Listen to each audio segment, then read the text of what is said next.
નમસ્તે વિદ્યાર્થી મિત્રો, હું રમેશભાઈ પટેલ, સર્વોદય વિદ્યા મંદિર, બાપુનગર, અમદાવાદ. આજે આપણે ધોરણ 9 ચિત્રકલા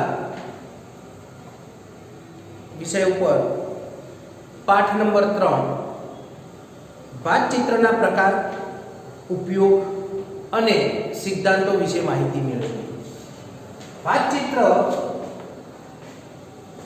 એટલે સામાન્યમાં સામાન્ય વ્યક્તિ એ પણ ભાત શબ્દ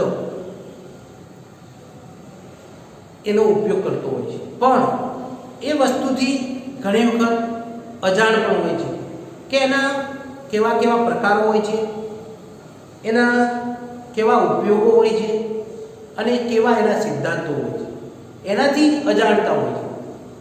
તો આપણે આજે એ ભાતચિત્રના પ્રકાર વિશે પહેલા માહિતી મેળવીએ કે કઈ કઈ પ્રકારો હોય છે તે અને એનો ઉપયોગ, અને પછી એના સિદ્ધાંતો આપણે જોઈએ. તો મિત્રો, ભાતચિત્ર એટલે સુશોભન કલા. પહેરવેશ હોય, માથાના વાળ હોય કે પછી કોઈ પણ ઘર બનાવતા હોઈએ, મંદિર બનાવતા હોઈએ, એ વસ્તુ સામાન્યમાં સામાન્ય આપણે જે બેઠા છીએ તે બેન્ચીસ પણ એ વસ્તુને આપણે ભાત ઉપર એટલે ભાતચિત્ર ઉપર લઈ જવાનું છે. સુશોભન, સારામાં સારી વસ્તુ લાગે એવું આપણે પસંદ કરતા હોઈએ છીએ. પણ એના પ્રકારો હોય છે. એમાં 4 પ્રકાર હોય છે ભાતચિત્રના. એમાં ભાતનો ઉપયોગ અનેક વસ્તુઓ ઉપર સુશોભન માટે થતી હોય છે. ધાતુના વાસણો હોય, ટોડલા હોય, લાકડાના પટારા હોય, લાકડાના હિંચકા હોય, બારીઓના ઝરૂખા એટલે બારીના જે ઝરૂખો હોય તે, બાર શાક ઉપર વિવિધ રીતે સુશોભન કરેલા જોવા મળે છે. આજે પણ ફોટો ફ્રેમ, ટેબલ લેમ્પ, પડદા, ચાદરો, સાડી, તોરણો, દીવડા, ડ્રેસ મટીરિયલ્સ જેવી વસ્તુઓ પર કલાત્મક ભાત જોવા મળે છે. ઘરની અંદર જે આપણે પાણી માટે જે માટલું રાખીએ છીએ એની અંદર પણ સુશોભન ભાત જુદી જુદી જોવા મળે છે. સરસ મજાના આકારોવાળા એ આપણે લેતા હોઈએ છીએ અને એના ઉપર સરસ મજાનું શું કરેલું હોય છે, ભાત રચના દોરેલી હોય છે અને એ વસ્તુ આપણે પસંદ કરતા હોઈએ છીએ. તો ભાતચિત્ર લોકજીવનમાં ઓતપ્રોત થયેલું જોવા મળે છે. ભાતચિત્રમાં ભૌમિતિક આકારો જેવા કે ચોરસ, ત્રિકોણ, ગોળ, લંબગોળ, કુદરતી આકારોવાળા ફળફૂલ, વેલ, વૃક્ષ, પીછા જેવા કુદરતી આકારો, વિવિધ પ્રકારના પશુ પંખીઓ, પ્રાણીઓ, છીપલા, પતંગિયા વગેરેનો ઉપયોગ થાય છે. આજના આધુનિક જીવનમાં અમૂર્ત આકારોવાળી ભાત રચનાનો પણ ઉપયોગ થાય છે. જે અમૂર્ત આકાર છેલ્લે જોઈએ તે અમૂર્ત આકારવાળી ભાત રચના. અત્યારે અમૂર્ત આકારવાળી ભાત રચના વિશેષ પ્રમાણમાં જોવા મળે છે અને લોકો એને વધારે પ્રમાણમાં ઉપયોગ કરતા હોય છે. તો ભાતચિત્રના પ્રકારો છે મિત્રો 4. એમાં ભૌમિતિક આકારોવાળી ભાત રચના, બીજી કુદરતી આકારોવાળી ભાત રચના, અલંકૃત આકારોવાળી ભાત રચના અને ચોથું અમૂર્ત આકારોવાળી ભાત રચના. તો આમ 4 પ્રકાર મિત્રો, 4 પ્રકારની આ ભાત રચનાઓ છે. તો પહેલું ભૌમિતિક આકારોવાળી ભાત રચના. તો કોઈ પણ વસ્તુ જ્યારે દોરતા હોઈએ ત્યારે સામાન્ય ભૌમિતિક આકારવાળી ભાત રચના.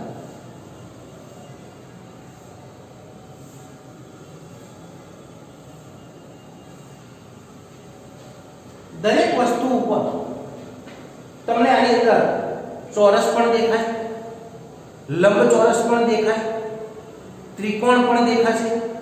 એટલે આ રીતે દરેકે દરેક વસ્તુમાં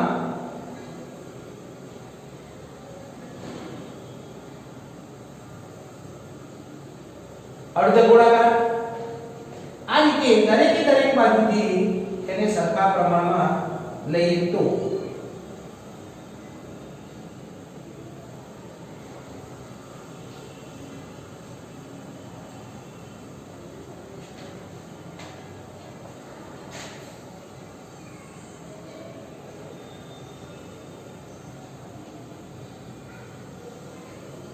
ગોળાકાર પણ દેખાય. એટલે આ રીતે એના પ્રમાણ દેખાતું હોય છે કે ચોરસ પણ દેખાય, ત્રિકોણ પણ દેખાય, લંબચોરસ પણ દેખાય, ગોળ પણ દેખાય અને અર્ધગોળાકાર પણ દેખાતું હોય છે. તો આવી રીતે એના આકારો હોય છે. બીજું જોઈએ ભૌમિતિક આકારોની વાત રચના.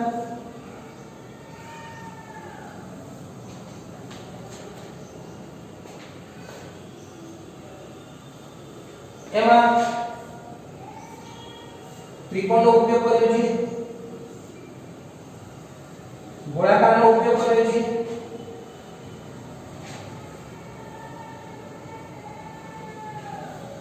લંબચોરસનો ઉપયોગ કર્યો છે અને ચોરસનો ઉપયોગ કર્યો છે. તો આ રીતે પણ એ ભૌમિતિક આકાર બને છે. દરેક વસ્તુમાં ભૌમિતિક આકારો છે. આમાં કોઈ કુદરતી કે અમૂર્ત કે અલંકૃત એવા કોઈ આકારો નથી. ફક્ત કેવા આકારો છે? ભૌમિતિક આકારો છે. તો આ વસ્તુ કંપાસના સાધનો વડે બનાવી શકાય છે. કંપાસના સાધનોથી બને છે. જે કંપાસની અંદર જે સાધનો આવે છે, ફૂટપટ્ટી, કોણ માપક, પરિકર, લઘુકોણ, આ જે વસ્તુથી આ આકારો બને છે અને એના દ્વારા જે કંપાસના સાધનોથી બનતા એટલે ભૌમિતિક સાધનોથી બનતા આકારોને ભૌમિતિક આકારવાળી ભાત રચના કહેવામાં આવે છે. તો કંપાસના સાધનોની મદદથી બનતા આકારનો ઉપયોગ કરીને તેની ભાત રચનાને ભૌમિતિક આકારવાળી ભાત કહે છે. દાખલા તરીકે ગોળ, ચોરસ, ત્રિકોણ, ષષ્ઠકોણ, અર્ધગોળ વગેરેની ભાત. આ ભાત કઈ જગ્યાએ એનો ઉપયોગ થતો હોય છે? તે વણાટકામની ભાત વણાટકામની અંદર ઉપયોગમાં આવે છે. તેમજ લોખંડની જે જાળીઓ બનાવવામાં આવે છે, તે આપણા ઘરની કે કોઈ પણ મોટો હોલ હોય તો એની જે જાળી બનાવવામાં આવે છે, તે આ વધારે પ્રમાણમાં એનો ઉપયોગ થતો હોય છે. ટાઇલ્સ જે નીચે આપણા મકાનની નીચે ધારો કે જેમ આવે છે, તે ટાઇલ્સમાં પણ આવા એની અંદર ઉપયોગમાં લેવામાં આવતો હોય છે. તો આવી ભાત રચના વધારે જોવા મળે છે. અવનવી રીતે આપણે એનો ભૌમિતિક આકારવાળી ભાત રચનાનો ઉપયોગ આપણે કરતા હોઈએ છીએ અને એને સુશોભિત આપણે જોવા માટે એનો ઉપયોગ કરી અને એ શું કરતા હોઈએ છીએ મિત્રો? એનો વધારે પ્રમાણમાં ઉપયોગ થઈ શકતો હોય છે. હવે કુદરતી આકારોવાળી ભાત રચના. કુદરતી કે જે કુદરતી રીતે મળી આવી છે અને એ વસ્તુનો આપણે ઉપયોગ કરીએ છીએ. તો કુદરતી રીતે વસ્તુ કઈ મળી આવે છે આપણને? ફૂલ, પાન, ઝાડ એટલે કે વૃક્ષ, આ બધી વસ્તુ છે તે કુદરતી રીતે મળી આવે છે. તે કુદરતી આકારવાળી ભાત રચના. કોઈ પશુ હોય, કોઈ પંખી હોય, એના જે આકારોથી બનાવીને એ આપણે શું કરતા હોઈએ છીએ? એ કુદરતી આકારવાળી ભાત રચના હોય છે. તો કુદરતમાંથી મળતા પાન, ફળ, ફૂલ, પશુ, પંખી, શંખ, છીપલા, માછલી, પતંગિયા જેવા કુદરતી આકારોનો ઉપયોગ કરીને જે રચનાકૃતિ કરવામાં આવે તેને કુદરતી આકારોવાળી ભાત રચના કહે છે. કુદરતી આકાર કોઈ પણ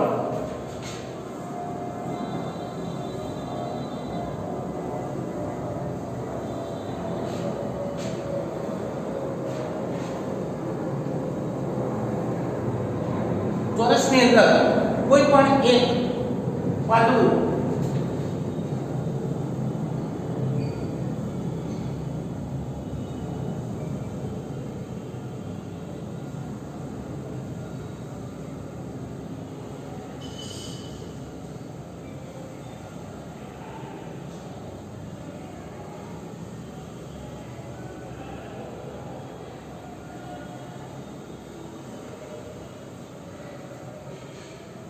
આવી રીતે સમગ્ર ચારે બાજુ ફરે અને એ આકારો આપણે પસંદ કરીએ તે એનું શું કહેવામાં આવે છે? કુદરતી.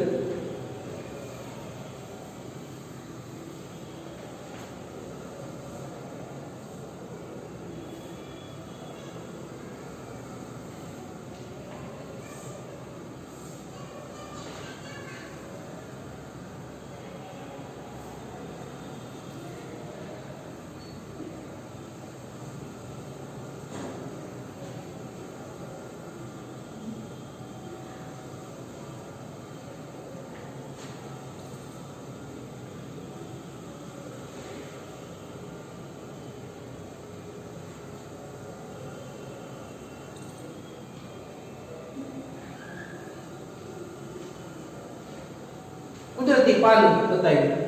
તો આ રીતે આકારો એના બનતા હોય છે. કુદરતી આકારવાળી ભાત રચના કહેવામાં આવે છે.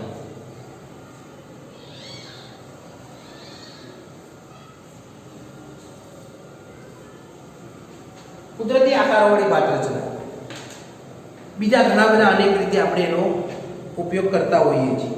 તો આ રીતે કુદરતી આકારોવાળી ભાત રચના પણ અમુક જગ્યાએ સાડીનો પાલવ, સાડીનો અંદરનો ભાગ હોય, આ જગ્યાએ એનો ઉપયોગ થતો હોય છે. કોઈ હવે દરવાજાની અંદર પણ આ રીતે કુદરતી આકારવાળી ભાત રચના કરવામાં આવતી હોય છે. તોરણ લગાવવામાં આવે તો પણ ત્યાં આગળ મૂકવામાં આવતું હોય છે. આ કુદરતી આકારવાળી ભાત રચના છે કે જે કુદરતી રીતે મળી આવતા તત્વો કે વસ્તુ એમાંથી જે એનો જે અનુરૂપ કરીને બનાવવામાં આવ્યું હોય એને કુદરતી આકારવાળી ભાત રચના. અલંકૃત આકારવાળી ભાત રચના. અલંકૃત કુદરતમાંથી મળતા આકારોને બુદ્ધિ કૌશલ્ય અને સૌંદર્યની દ્રષ્ટિથી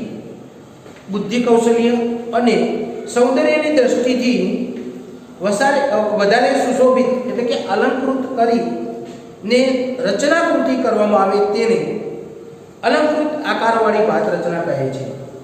કોઈ પણ આકાર એ એનો અનુરૂપ બનાવવામાં આવે છે અને એ વસ્તુ એને શું કરવામાં આવે છે?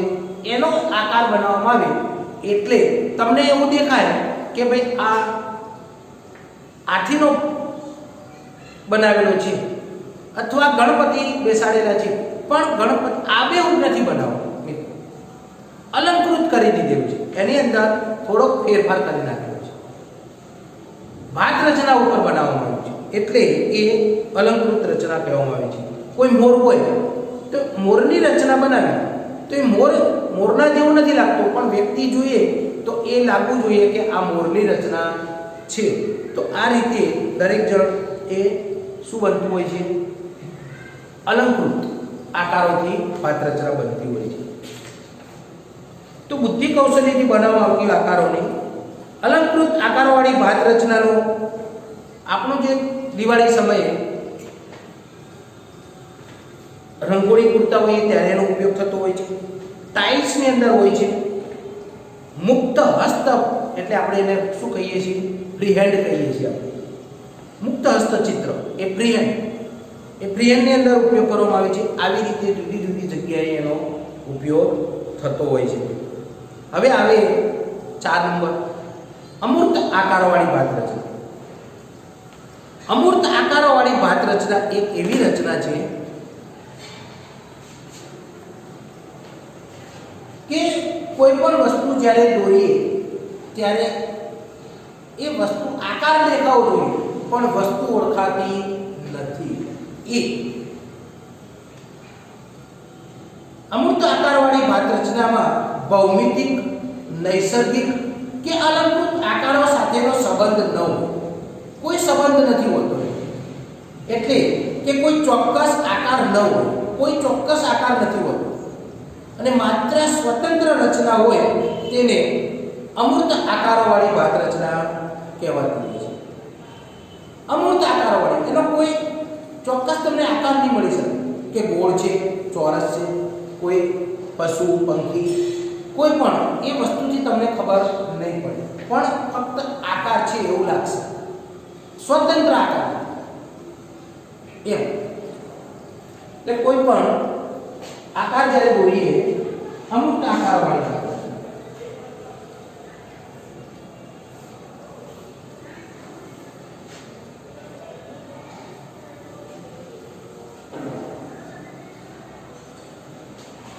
આકાર એટલે એક છેડેથી લઈ બીજા છેડે પૂરું કરતા હોઈએ એને આકાર કહેવામાં આવતો હોય છે. એટલે મન ફાવે તેમ કોઈ પણ નાનું બાળક જ્યારે દોરે અને એને એક પેન આપી દેવાય કે પેન્સિલ અને એ નોટની અંદર કે પાટીની અંદર સ્લેટ એની અંદર દોરતું હોય બાળક, તો એ અમૂર્ત આકાર બની જતો હોય છે. એનો કોઈ ચોક્કસ આકાર નથી, એના મનની અંદર કોઈ ચોક્કસ આકાર હોતો નથી. આ અમૂર્ત આકાર બને છે. આનો જે ઉપયોગ છે તે સાડી, ડ્રેસનું કાપડ, પડદા, ચિનાઈ માટીના વાસણ વગેરે પર આવી ભાત રચના વધારે જોવા મળે છે. તો હવે બીજું જોઈએ ભાતચિત્રના સિદ્ધાંત.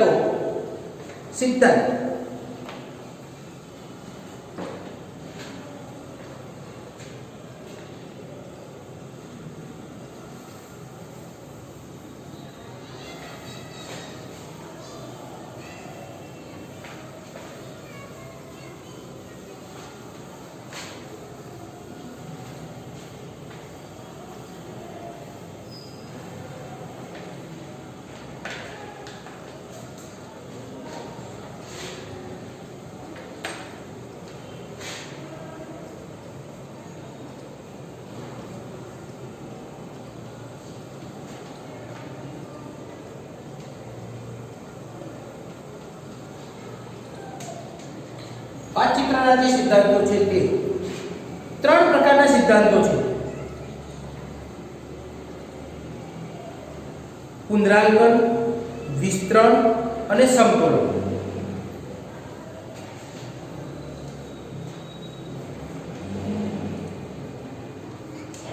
પુનરાંકન, વિસ્તરણ અને સમતોલન.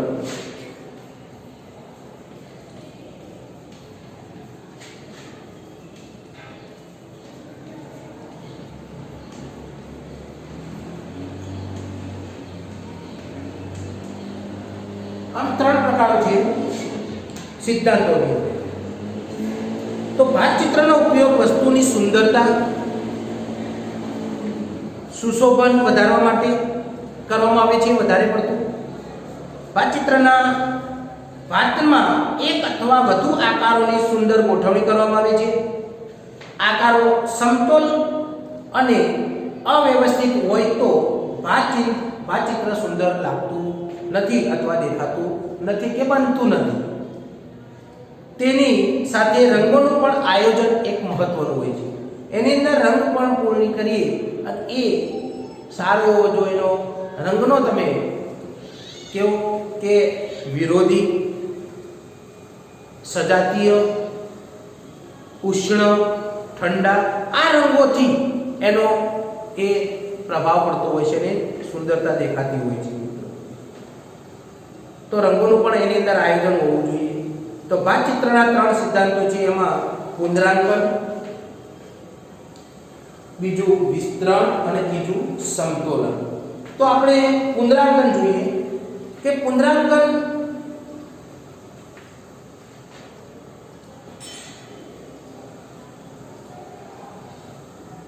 એટલે આપણે એને પુનરાવર્તન શબ્દ વાપરીએ અથવા પુનરાંકન. પુનરાંકન એટલે કે એક ના જેવો બીજો આકાર, એટલે એને પુનરાવર્તન પણ આપણે કહીએ કે ફરીથી એના એ વસ્તુ આપણે લીધી કે એક જ આકારને વારંવાર વાપરવામાં આવે તેને પુનરાંકન કહેવાય છે. પુનરાંકન કે ભાતચિત્રનો મહત્વનો સિદ્ધાંત છે. પુનરાંકન વિવિધ રીતે કરવામાં આવે છે, જેના પ્રકારો નીચે મુજબ છે. પુનરાંકન એટલે સાદું પુનરાંકન,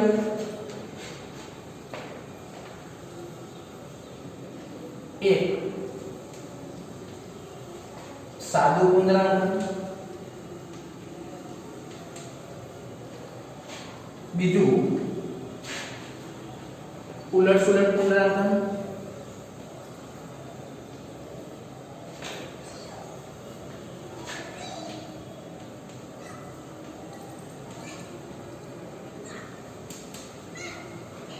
અને ત્રીજું વૈકલ્પિક પુનરાંકન,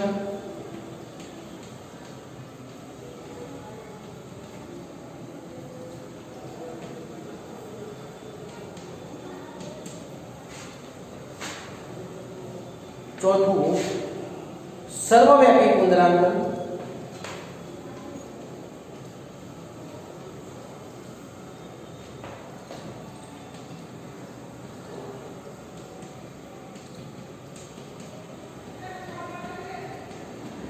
આમ 4 પ્રકારો છે પુનરાંકનના. સાદું પુનરાંકન, કોઈ પણ એક આકારને પસંદ કરી અને એ આકાર તમે એવો ને એવો આકાર બાજુમાં ગોઠવ્યા કરો તો એ સાદું પુનરાંકન બને છે. કોઈ પણ આકાર, ગમે તે આકાર લીધો તો એ આકાર વારંવાર વાપરો તમે, પણ એમના એમ જ એ આકારને વાપર્યા કરીએ તો એ સાદું પુનરાંકન બને છે.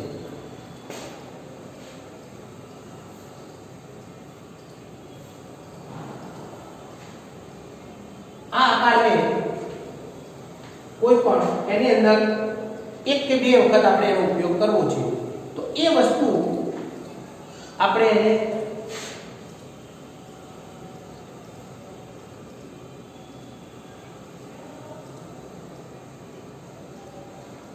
આવો આકાર બાજુમાં ટ્રેસિંગ પેપરનો ઉપયોગ કરી અને આપણે એને શું કરીએ, મૂકી દઈએ.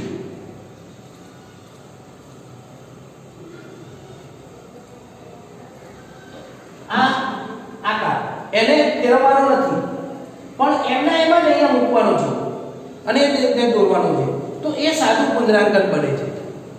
તો સાદું પુનરાંકન બને. તો ભાત માટે નક્કી કરેલા કોઈ પણ એક આકારને એક કરતાં વધુ વખત એટલે વધુ વાર પુનરાંકન કરવામાં આવે ત્યારે તેને સાદું પુનરાંકન કરવામાં આવે છે. હવે ઉલટ-સુલટ પુનરાંકન, ઉલટ-સુલટ પુનરાંકન. હવે આ જ વસ્તુ ઉલટ-સુલટ એટલે એક સુલટો અને એક ઉલટો હોય તો એ આકાર આ છે. એ આકારને દાખલા તરીકે તમે ઉલટ-સુલટ પુનરાંકન, આ મોઢાનો ભાગ આ બાજુ રાખેલો છે, પછી ટ્રેસિંગ પેપરના વડે એને તમે દોરી કાઢો અને એ પેપરને તમે ઊંધું કરીને પાડી દો એટલે ઉલટ-સુલટ પુનરાંકન થતો હોય છે. મોઢાનો ભાગ આ બાજુ છે, પાછળનો ભાગ છે એ નીચે, તો આ અહીંયા ઉપર કયો ભાગ આવી જશે, પાછળનો ભાગ આવી જશે, મોઢાનો ભાગ નીચે આવી જશે. એટલે આવી રીતના એક ઉલટ-સુલટ પુનરાંકન મિત્રો બનતું હોય છે. અથવા આ જે મોઢાનો ભાગ આ બાજુ રાખેલો છે, બાજુમાં રાખો તમે આ બાજુ, એટલે ઉલટ-સુલટ પણ થતો હોય છે. એટલે એક વખત ઉલટો, જો ભાત માટે નક્કી કરેલા કોઈ પણ એક આકારને એક વખત સુલટો અને એક વખત ઉલટો ગોઠવીને આ ભાત રચના તૈયાર કરવામાં આવતી હોય છે. તો આવી રીતના આનો ઉપયોગ દોરવા માટે તમારે એક વખત તમે તમારી જાતે દોરી શકો, પછી તમારે એની અંદર ડ્રેસિંગ પેપર એટલે જે છાપણી કાગળ કહીએ છીએ તે એનો આપણે ઉપયોગ કરી અને એને ભાત રચનાની અંદર મૂકી શકીએ છીએ. તો જ તમારે બાજુવાળો જે આકાર હતો તેવો જ આકાર બાજુમાં આવી શકતો હોય છે. એ આકાર એવો ને એવો જ આકાર બીજી વખત આવી શકે, નહીતર આવી શકતો નથી. વૈકલ્પિક પુનરાંકન, વૈકલ્પિક ત્રીજા નંબરનું વૈકલ્પિક કે કોઈ પણ એક આકાર તમે દોર્યો, એવો ને એવો બાજુનો આકાર નહીં, પણ એની જગ્યાએ કેવો આવે છે, બીજો આકાર આવતો. હવે આપણે ધારો કે અહીંયા આ આકાર દોર્યો, તો આ આકાર દોર્યા પછી બાજુમાં તમારે કોઈ પણ એક બીજો આકાર દોરવો પડે, તો જ એ વૈકલ્પિક પુનરાંકન કહેવાતું હોય. એનો વિકલ્પ આપો, એક દોર્યું બીજો દોર્યો, આ રીતના વૈકલ્પિક પુનરાંકન હોય છે.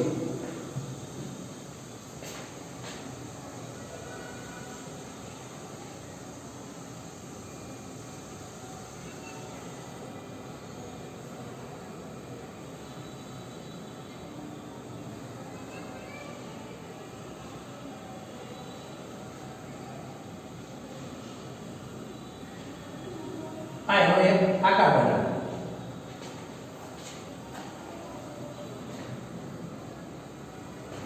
ગમે તે મન ફાવે તે આકાર તમે દોરી શકો છો. એ આકારથી તમે જે વૈકલ્પિક પુનરાંકન બની જાય છે.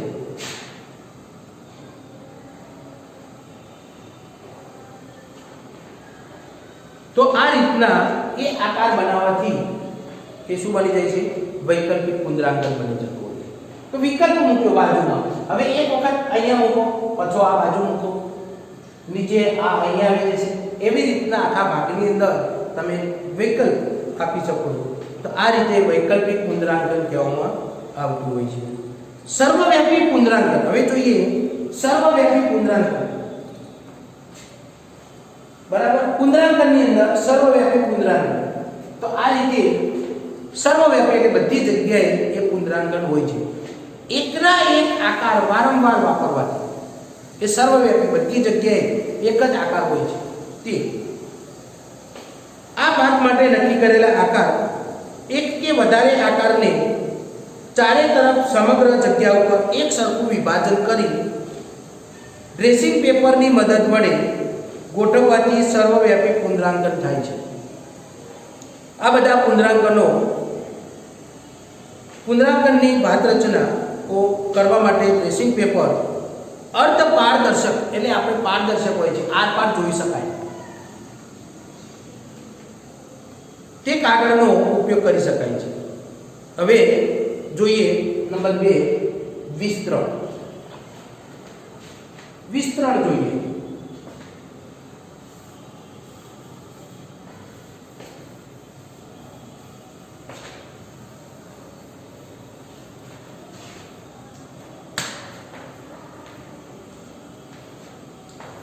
વિસ્તરણ એટલે વિસ્તરેલું હોય તે રેખા, રંગ કે આકારનું એક દિશા કે ચારે દિશામાં ચોક્કસ રીતે ફેલાઈ જવું. એક રેખા એટલે એક દિશા બધી બાજુ એની ફેલાયેલી જોવા મળે, તેને આ વિસ્તરણ કહેવામાં આવે છે. દાખલા તરીકે એક ઉદાહરણ મૂકીએ કે સૂર્યનું કિરણ કોઈ એક જગ્યાએ વિસ્તરતું નથી, એ સમગ્ર વિશ્વ ઉપર એનું વિસ્તરણ થાય છે. એના કિરણો સમગ્ર જગ્યાએ પડે છે, એટલે આવી રીતના એક વિસ્તરણ કહેવામાં આવે છે. સૂરજમુખીનું ફૂલ, વેલ કે ડાળી પર વિસ્તરણનો સિદ્ધાંત જોવા મળે છે. સામાન્ય રીતે વિસ્તરણમાં 4 પ્રકાર જોવા મળે છે. એક કેન્દ્રમાંથી, સામાન્ય રીતે 4 પ્રકાર.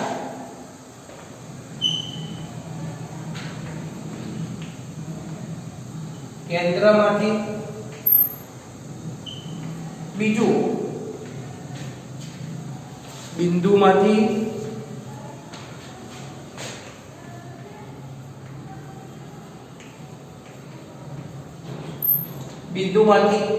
ત્રીજું પાયામાંથી,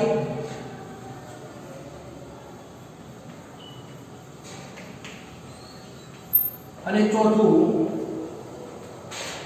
ધરીમાંથી.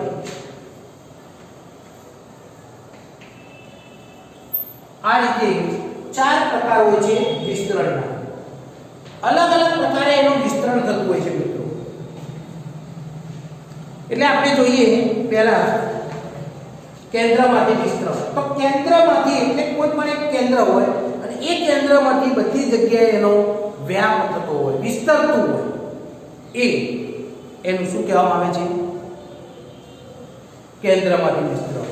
તો સૂરજમુખીનું ફૂલ, સૂર્ય, ચક્ર એટલે કે પૈડું, ચક્રના આરા એ બધી જગ્યાએ એના વિસ્તરતા હોય છે.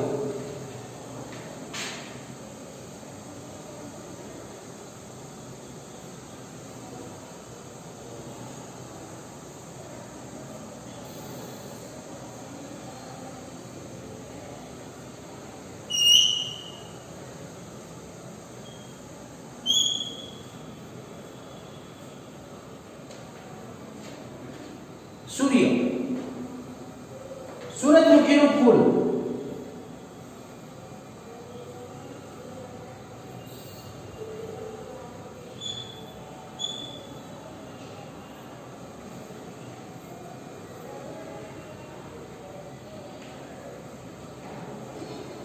સૂરજમુખીનું ફૂલ હોય તો એક બધી બાજુ એનું વિસ્તરતું હોય છે. ચક્રના આરા હોય છે.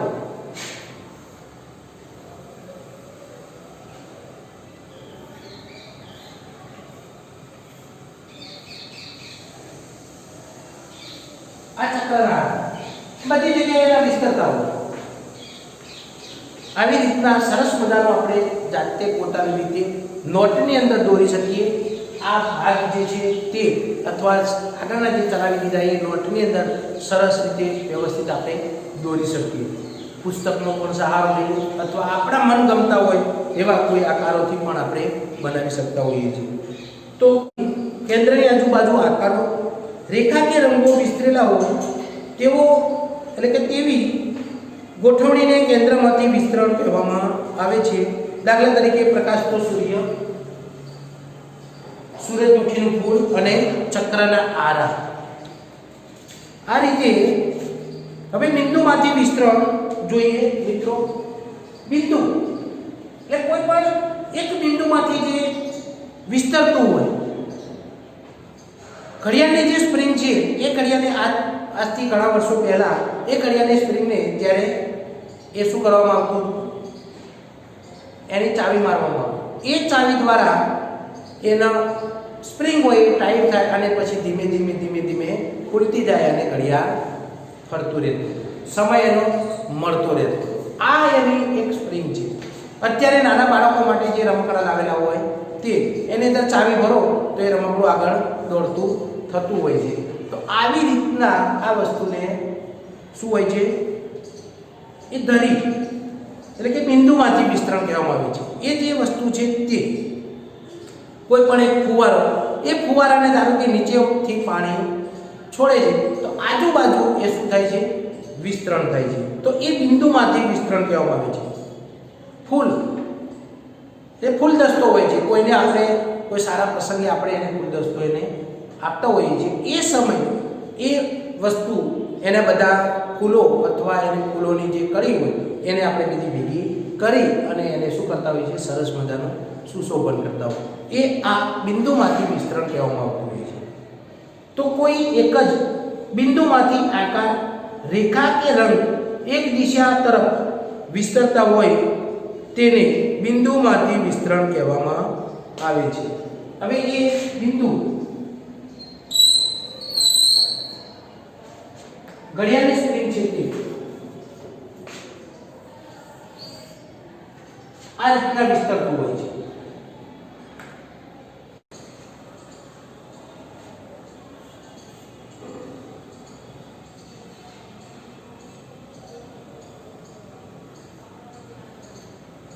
આનો ફુવારામાં કોઈ પણ એક જગ્યાએ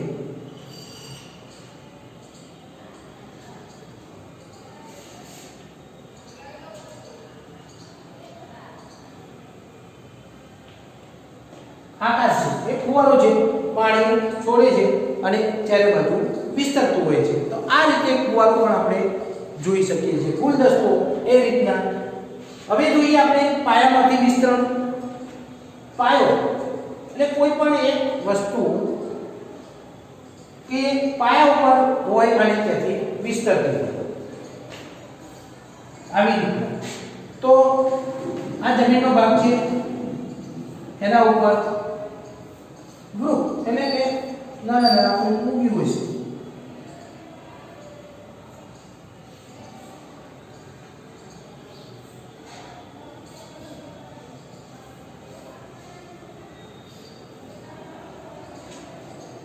સરસ મજાનું થતું હોય છે. કાચકો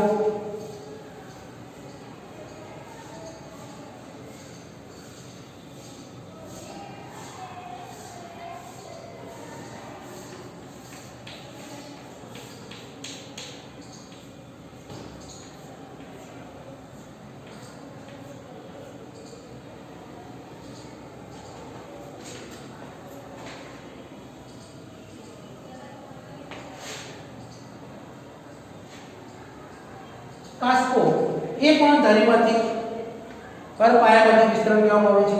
તો આ પાયો છે અને એમાંથી વિસ્તરતું ગયું છે બધું તે. એવી રીતે ટૂથબ્રશ સવારે ઉઠીને આપણે જે દાંતણ કરીએ છીએ તે એની અંદર જે બ્રશની અંદર જે વાળ હોય છે તે પણ શું હોય છે ત્યાંથી એના પાયામાંથી વિસ્તરણ હોય છે.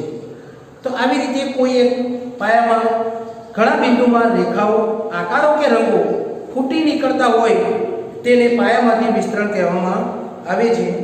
દાખલા તરીકે ટૂથબ્રશ, જમીન ઉપર ઉગેલું ઘાસ, કાંસકો વગેરે. ધરીમાંથી વિસ્તરણ જોઈએ. હવે ધરી કોઈ પણ વસ્તુ કોઈ પણ એક ધરીમાંથી વિસ્તરતું હોય બંને બાજુ તે ધરીરૂપી રેખામાંથી આકારો, રેખા કે રંગ વિસ્તરતા હોય તેને ધરીમાંથી વિસ્તરણ કહેવામાં આવે છે. દાખલા તરીકે પક્ષીનું પીછું.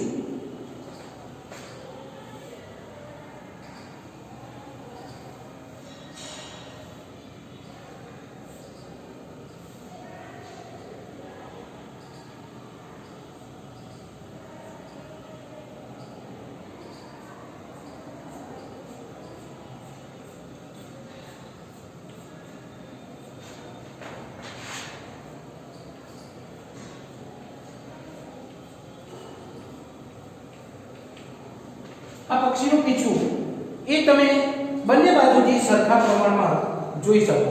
એટલે આ એક ધરીમાંથી વિસ્તરણ થયું કહેવાય. પાંદડું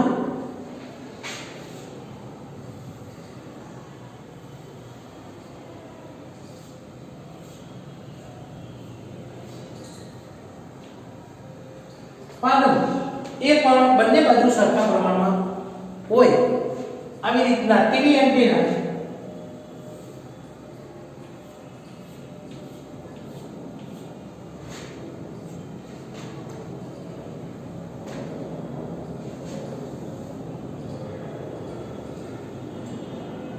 ટીવીનું એન્ટેના એ પણ એક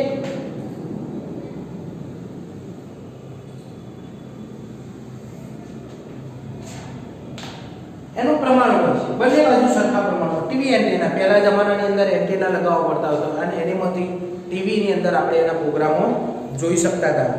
એના વગર દેખાતું નહોતું. હવે અત્યારે બધી લાઈનો આવી ગઈ અને સીધું ઇન્ટરનેટ ઉપરથી આપણે પણ જોતા હોઈએ છીએ. પહેલાના જમાનાની અંદર આ ટીવી એન્ટેનાનો વધારેમાં વધારે ધાબાઓ ઉપર બધાને લગાવવામાં આવતા અને એના દ્વારા આપણે પ્રોગ્રામો ટીવીની અંદર જે જોવું હોય અને મનોરંજન એ આપણે મેળવી શકતા હતા. તો આવી રીતના એમાંથી પક્ષીનું પીછું, પાંદડાની નસો, એન્ટેના વગેરે આ ધરીમાંથી વિસ્તરણ કહેવામાં આવે છે.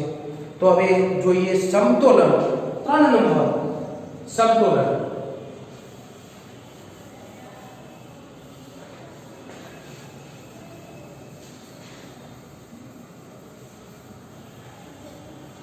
સમતોલન. સમ એટલે સરખું, તોલ એટલે માપ, સરખા પ્રમાણ. માપ આપણે કહીએ બંને બાજુ સરખા પ્રમાણમાં માપ. તે સરખા પ્રમાણમાં વજન હોય તે સમતોલન. કે સમતુલા એટલે ભારસમ્ય તુલાના એક પલ્લામાં 500 ગ્રામ વજનિયા મૂકીએ તો બીજા પલ્લામાં બીજું તેટલું વજન અથવા તેટલા વજનની કોઈ બીજી વસ્તુ જો મૂકવામાં આવે તો તે બંને પલ્લા શું રહે છે? સરખા રહે છે. તેને શું કહેવામાં આવે છે? સમતુલા કહેવામાં આવે છે. તો કોઈ એક ચિત્ર રચનામાં સમતુલનનું મહત્વ અને સમતોલનના બે પ્રકારો. એક પ્રત્યક્ષ સમતોલન એટલે એક પ્રત્યક્ષ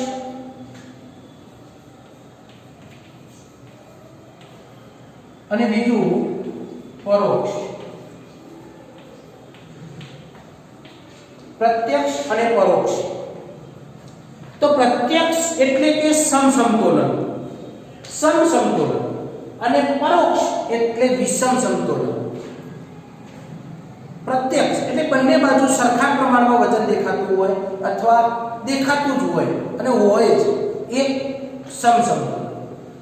પરોક્ષ એટલે વિષમ સમતોલન, સામેની વસ્તુના જેવું બાજુમાં નહીં પણ એના જેવું વજન હોય અથવા એના પ્રમાણમાં દેખાતું હોય તે એ શું કહેવામાં આવે છે મિત્રો? પરોક્ષ સમતોલન કહેવામાં આવે છે. તો સમસમતોલન એટલે કે પ્રત્યક્ષ સમતોલન રચનાકૃતિમાં એક બાજુ જેવી જ બીજી જ આકૃતિ અને રંગ બીજી બાજુ યોજી હોય ત્યારે પ્રત્યક્ષ સમતુલા જળવાઈ કહેવાય. તો આવા પ્રકારમાં મોટે ભાગે મધ્ય રેખા દોરીને જોતા બંને બાજુ સરખું આલેખન થયેલું જોવા મળે છે. તો ઉદાહરણ તરીકે જોઈ લઈએ પ્રત્યક્ષની અંદર કે સાવધાન મુદ્રામાં ઉભેલો સૈનિક હોય અને એને વચ્ચેથી તમે નિરીક્ષણ કરો તો એના બંને બાજુના ભાગ સરખા પ્રમાણમાં દેખાતા હોય છે. આગ્રાનો જે તાજમહેલ છે એ પણ તમે એને મધ્ય ભાગ જોઈને બંને બાજુ સરખા પ્રમાણમાં જોઈ શકીએ છીએ. પાંદડું, પીપળાનું પાન હોય તો એ પીપળાના પાનને તમે સીધું રાખીને એને વચ્ચેના ભાગથી નજર કરો તો બંને બાજુ સરખા પ્રમાણમાં હોય છે. તો આવી રીતે આપણે હસ્તમુક્ત ચિત્ર હોય છે જે ફ્રીહેન્ડ કહીએ છીએ આપણે, એ ફ્રીહેન્ડમાં પણ સામેનો જેવો ભાગ હોય છે તેવો બાજુમાં ભાગ હોય છે. આપણે રંગોળી જ્યારે દિવાળી દરમિયાન આપણે નવા વર્ષ દરમિયાન આપણે રંગોળી પૂરતા હોઈએ છીએ એની અંદર પણ આ આકારોનો ઉપયોગ થતો હોય છે. ફ્રીહેન્ડ, પીપળાનું પાન, તાજમહેલ, સાવધાનમાં ઉભેલો સૈનિક વગેરે આ આકારોનો ઉપયોગ થતો હોય છે. પરોક્ષ સમતોલન એટલે વિષમ સમતોલન કહેવામાં આવે છે કે આ પ્રકારના જે આકારો છે એ આકારોમાં ચાની કીટલીનું એક ઉદાહરણ લઈએ કે ચાની કીટલીની એક બાજુ નાળચું હોય છે ને એક બાજુ હેન્ડલ હોય છે. તો બંને વસ્તુ અલગ અલગ હોય છે પણ એનું સમતોલન કેવું હોય છે? સરખું હોય છે. તો એ રંગ યોજના, એનો જે આકાર, જેની ગોઠવણી છે એ સરસ મજાની કરેલી હોય છે. મોર, તો મોરનો પણ એક બાજુ પીછા હોય છે. જો પીછા વગરનો મોર હોય તો એ સારો લાગતો નથી. તો એક બાજુ એનો મોઢાનો જે ભાગ છે, ગળાનો ભાગ છે, એક બાજુ એના શું હોય છે? પીછાનો ભાગ હોય છે. બંને બાજુ સરખા પ્રમાણમાં દેખાતું હોય છે. દોરડા પર ચાલતો નટ હોય તો એ દોરડા ઉપર જ્યારે ચાલે છે ત્યારે એનું શરીરનું અંગ મરોડ થતું હોય છે. સીધો એ ચાલી શકતો નથી, બેલેન્સ એને રાખવું પડતું હોય છે. તો એના પ્રમાણમાં એને શરીરનું અંગ મરોડ કરવું પડતું હોય છે અને એ બેલેન્સથી દોરડા ઉપર ચાલી શકતો હોય છે. નૃત્યકાર નૃત્ય જ્યારે કરે છે ત્યારે એનું અંગ મરોડ, એનું જે શરીરનું બેલેન્સ એ પણ એના હાવભાવ એ નૃત્ય કરતું હોય છે. કોઈ પણ વ્યક્તિ ઊભો રહેલો નૃત્ય કરી શકે? નહીં કરી શકે. તો નૃત્યકાર એ એનું અંગ મરોડ, શરીરનું બેલેન્સ કરશે અને એ તમને સરસ મજાનું એ દેખાતું હોય છે અને તમને શું કરતું હોય છે? આનંદિત કરતું હોય છે. તો એ એના અંગ મરોડ કે પગ, આગળનો પગ જે વાળેલો હોય તો એનો હાથ પાછળના ભાગે જતો હોય છે. તો આવી રીતના બેલેન્સ, શરીરનું બેલેન્સ કરતું હોય છે અને એ આપણે એને આનંદથી જોઈ શકતા હોઈએ છીએ. તો આ પ્રકારની રચનાકૃતિમાં બંને બાજુ સમાન આકૃતિ કે રંગ યોજના ન યોજી હોય છતાં આકારોની ગોઠવણી અને રંગ યોજના સમતોલનવાળી દેખાય તેવી રચનાકૃતિને વિષમ સમતોલન કહે છે. દાખલા તરીકે ચાની કીટલી, મોર, નૃત્યાંગના, દોરડા ઉપર ચાલતો નટ અને બીજું છે વૃક્ષ. વૃક્ષની અંદર પણ તમે જુઓ તો મધ્ય ભાગથી જુઓ તો બંને બાજુ સરખા પ્રમાણમાં ઉતરેલા આમ આપણને ભાસ લાગે છે, હોતા નથી. છતાંય આપણે એ વસ્તુને શું કરતા હોઈએ છીએ? સંતુલન કરવામાં દેખાતું હોય છે. દૂરથી જુઓ તમે કોઈ પણ આકાર, કોઈ પણ વૃક્ષ, એને દૂરથી જોશો તમે તો એ વૃક્ષનો તમારે એની અંદર આકાર તમને દેખવા મળશે, જોવા મળશે કે ગોળાકાર છે, અર્ધ ગોળાકાર વાળું વૃક્ષ દેખાશે, કોઈ શંકુ આકારથી પણ દેખાતું હોય છે. તો આવી રીતના આ સમતોલન એટલે પરોક્ષ રીતે પણ જોવા મળતું હોય છે. તો મિત્રો આપણે આપણા જીવનની અંદર વાત રચનાઓ ઘણી બધી જોઈએ છે, પણ હવે આપણને આ ખ્યાલ પડે છે કે આની અંદર પ્રકારો પણ હોય, એનો ઉપયોગ પણ હોય અને એનો સિદ્ધાંતો પણ હોય છે. તો આ રીતે આપણે હજુ આના કરતાં પણ આપણા જીવનની અંદર ઘણા બધા ચિત્રકલાના જે પ્રકારો છે, ભાત રચનાના જે પ્રકારો એ આપણે જોઈ શકીએ અને એ આપણે એનું શું કરી શકીએ, ઉપયોગ કરી શકીએ. તો આ પાઠ આપણે અહીંયા પૂરો કરીએ છીએ. મિત્રો જય ભારત, જય હિન્દ.